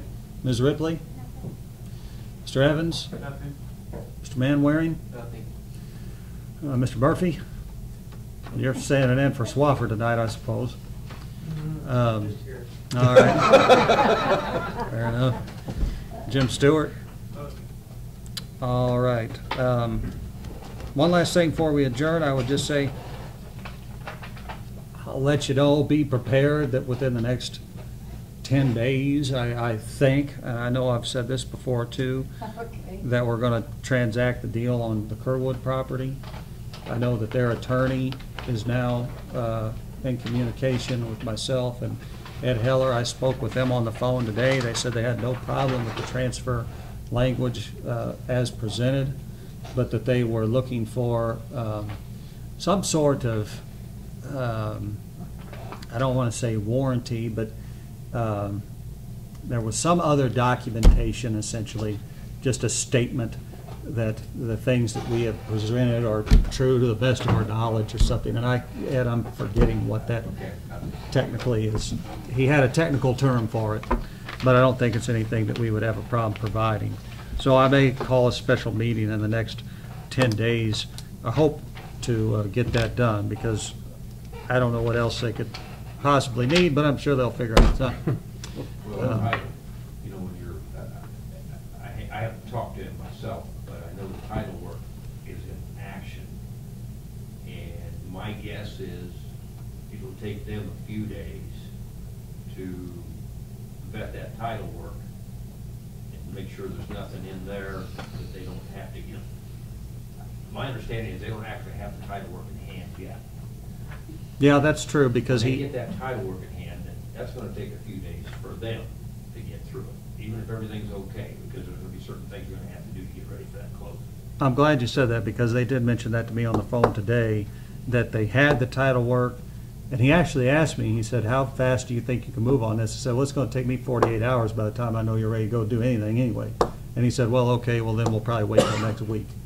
So, If you talk to him again, ask him to email the title work to you. okay. Let me look at it too. I mean, I already have a full title search done on that property from locally, but, I mean, Well, they didn't go to that title company, they went to the somewhere, other in title company. yeah, so, The Republic, they went to First Americans. yeah. Okay, well, regardless, just keep that on your radar screen. Do we have a motion to adjourn? Yes, we do. All in favor? No. No, I'm gonna hang out.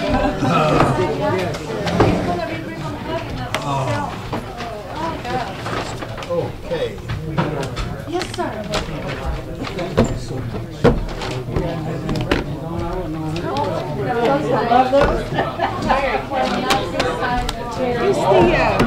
One thing is, have we got that done? Are we still doing that? Or? That's still, I actually inquired of Steve Bost on that, and